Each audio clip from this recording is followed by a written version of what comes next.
Yes. We're now in the question and answer stage where you can ask questions of Steve. We're going to bring Shireen in to ask the first question in a moment. But Steve, I have so many questions because this is such amazing work you've done. And just Thanks. thank you so much. Your video will include that in the after conference mailing we'll send everybody. We'll have all the recordings from all the sessions, all the Q&As, all the slide decks that people like Steve has shared his slide deck. When session presenters share their slide deck, we will share those in that post-conference email that you'll receive. But Shireen just had a great question to kick us off. It's not an easy one. Never easy from Shireen. I see. I could have just reached out to you, but since you're in front of me, I have a three-part question which you can answer any parts of them or all of them. The first one Sure. that I put in the chat is you were talking about Yonkers, and my relatability is with all of that is some things are driven by community and what is going to work in a community. So question one, part A, is do you have a different design based on the community and based on the team? So do you have any that are zero police, and then you have some that are communicating with police, or some co-responders? And do you recommend that the design be in part driven by the community? Part B is dispatch. So it's great to hear they're 24/7.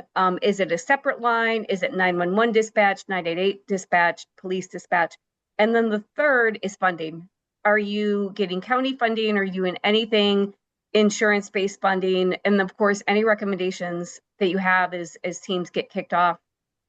So that's all. That's all I have for you, Steve. Sure. That wasn't so bad at all. Thank you. It's good to see you. And Thanks, Shireen. congratulations on your work. I'm really Thank happy you. for you. Thank you. So I think what we created was a pivot design on teams because I have teams that have no interaction with police at all in other parts of the state. I have teams that have the law enforcement assisted diversion team is a model that came out of Washington State that we work with the police department, not necessarily ride with them, but they refer to us to the team, and that's in Dutchess County.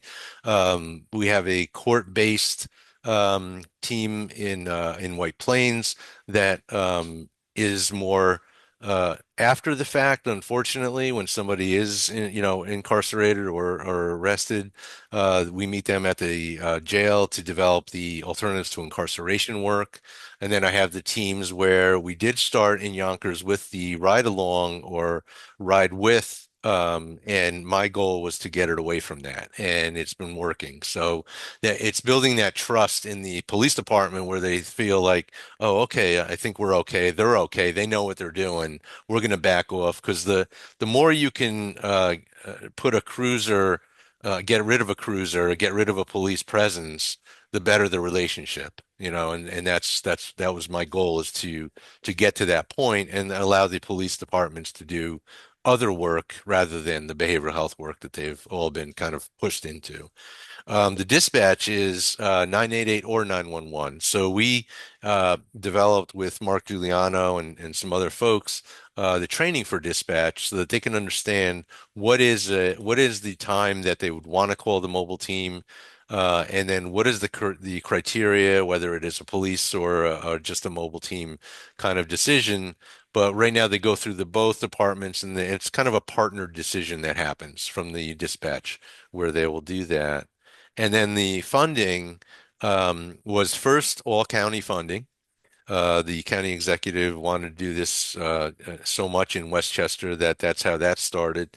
Then it moved into Medicaid because the state of New York started Medicaid funding, which, I've always said I'm not a fan of Medicaid. However, if you can make it work and keep it simple so that staff are not focused on just documentation, it could be worth it. And we've done that. And our Medicaid revenue has been growing to the point where eventually this will be self-sustaining under Medicaid. And we're also now reaching out to private insurance carriers to offer it as well. And we've picked up a couple of those. So it's, again, building the relationships with insurance, understanding Medicaid. And we went through a very vast training on Medicaid, where I ask them to teach us like we're third graders so that we can keep it simple, understand it, not get arrested for Medicaid fraud, and do the right thing. So that's been an evolution as well, and it's just been growing for us. So thank you so much. And one more follow-up. With Medicaid, are you doing a special rate for a special period of time? So you know how Medicaid could do Yep, 15-minute units, yep, things like that. And when we're yep. talking about a response time of 7 minutes, and that's not face-to-face billable time, have you figured out more of a bundled rate or a different rate structure that is allowing Medicaid to be leveraged? Yeah, And the then I'll state stop, Jason. actually came in nicely with a different rate where you have your engagement rate, you have your time with the individual rate, and then there's a follow-up time with the rate, with the rate. So it's been simplified instead of those 15-minute increments. Yeah, that's where your state level relationships really come into play. Really do. Yeah. Steve, I want to jump in a little bit on the 988 question, or excuse me, 911 dispatch question. You providing some training for 911 operators. We found that the training about mobile crisis across the country for 911 is almost non-existent. Hmm. How did you get to the understanding that you needed to provide that training? Well, it was a kind of a common sense approach, but Mark Giuliano, who was the Westchester County liaison at the time, working with a couple of other folks that are involved in crisis intervention team training, we got together and talked about wouldn't it be cool to have a training for dispatch so that you could delineate the criteria for the uh, dispatch to learn so that they could work better, with the police departments, with the community, with the mobile teams, and that's how it came about. Well, that's very interesting because it seems like that maybe that's an additional benefit of CIT starting a while ago is it got people starting to think about these problems at a more granular level. Yeah.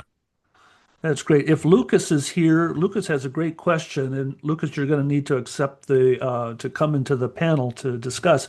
But as soon as you do, we'll ask your question. Um, Is it cool if I just ask it over the mic? Is that a problem? sure, go ahead. Cool. Thank you.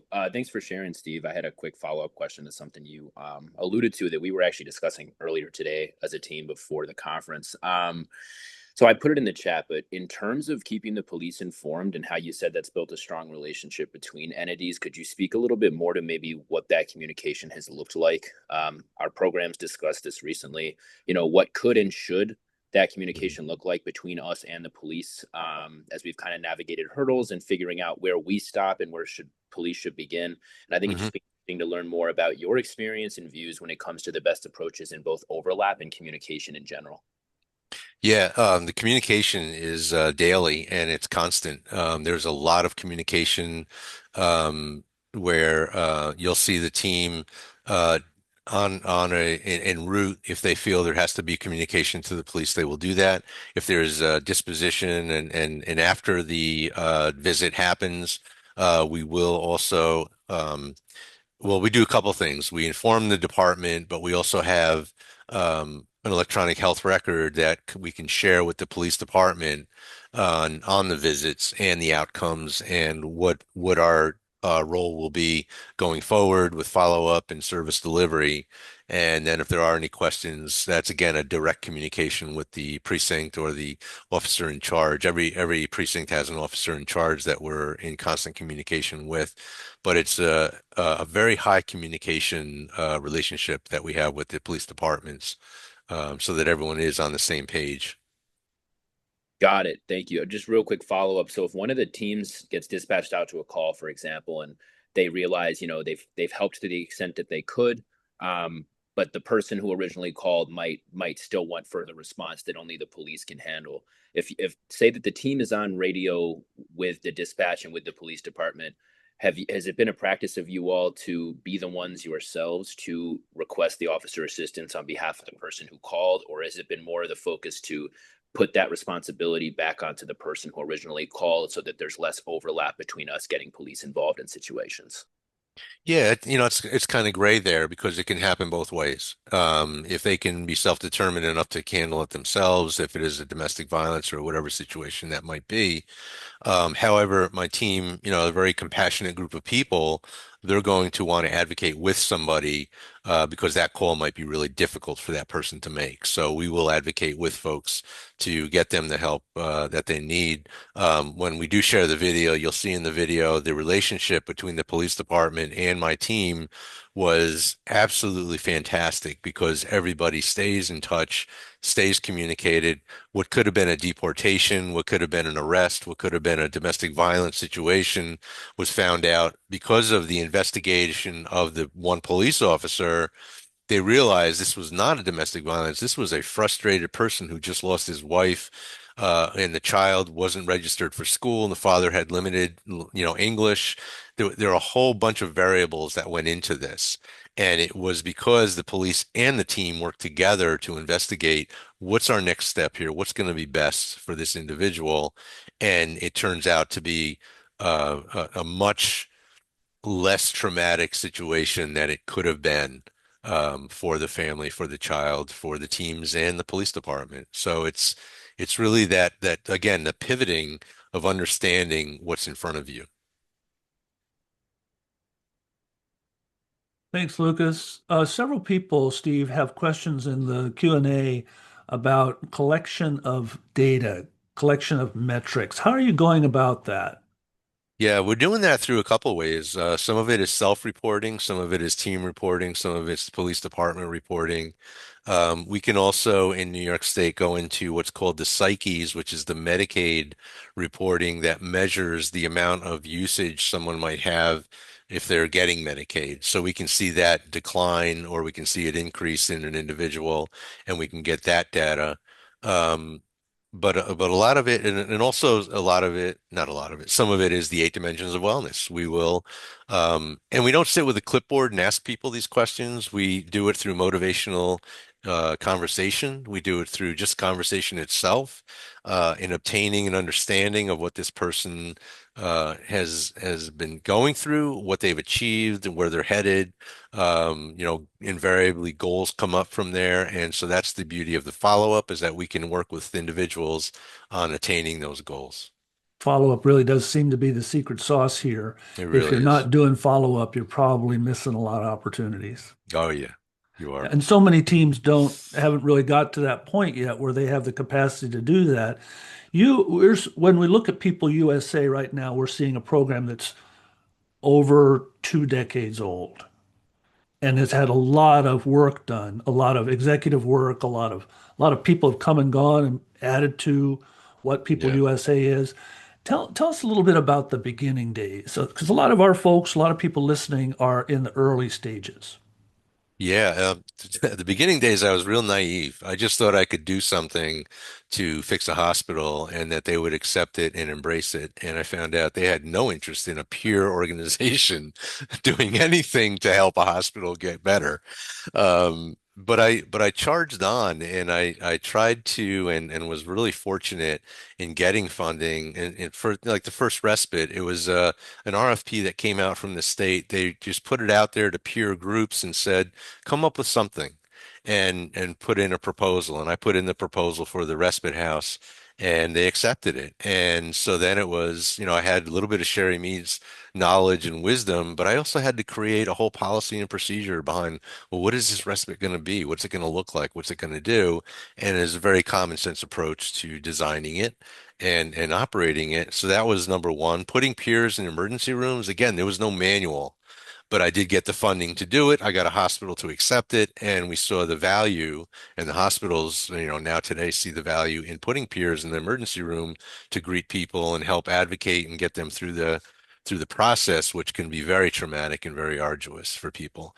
Um, I would just look for those opportunities where I could kind of sit at the head of the table instead of being, the peer in the back of the room and pushing what made sense to people because I would hear the frustration of the providers in every provider meeting.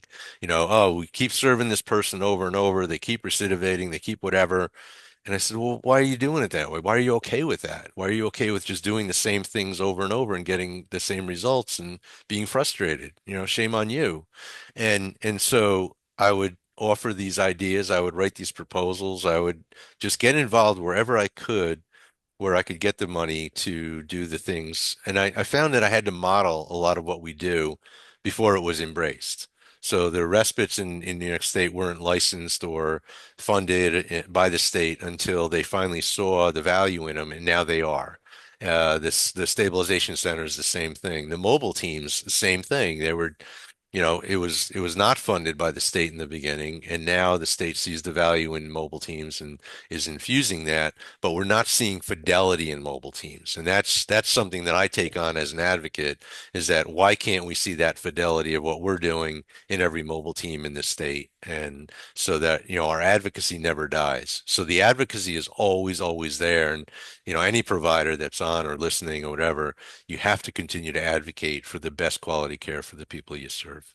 Steve, you exude a lot of confidence, a lot of courage, a lot of, knowing how the system works. Where did that come from? What brings you to this work where you are just able to keep moving, keep going forward? I never forget the day that I was brought to the emergency room and put into a psychiatric locked unit for screening and then put into a psychiatric unit for my care. And I remember the people I was with. I remember the conversations. I remember how the staff treated me. I remember how the psychiatrist maybe saw me twice the whole time I was there. And I just didn't get a sense of, I always tell people I went in as Steve Miccio, I came out as a mental patient, and I really felt like somebody that had lost everything. And I did. I lost my job after my hospitalization. It was discrimination, which I couldn't prove, but that's what happened. So it became my calling, I guess, to ensure that that I never forget, number one, and number two, that I always have the people we serve in the forefront of my mind on what's going to be best for them. Steve, that people are hearing you and seeing your success. If someone from Michigan or Nevada called you and said, "We want to do it here," what would be the next first steps you would advise them to do? Yeah, the first thing I do is ask them why. Why do you want to do it? And I want to get from them a sense of, is there the passion and the compassion behind it, or does it just sound like something that's pretty cool? Hmm. It's never something that's pretty cool. It's a lot of work. And I'm very passionate. Before I start consulting with a group, I really want to know their why, why they want this. And then I want to know, are they going to do it in a way that doesn't have to be my way exactly, but is it in a way that's better than tradition has done, so that people have the opportunity to learn, grow, and make more informed choices for themselves for a better quality of life. That's how it usually starts. Well, fantastic work again, Steve. Thank you so much Thanks. for your talk and this Q&A, and we'll be back shortly with the next session. All right. Thank you.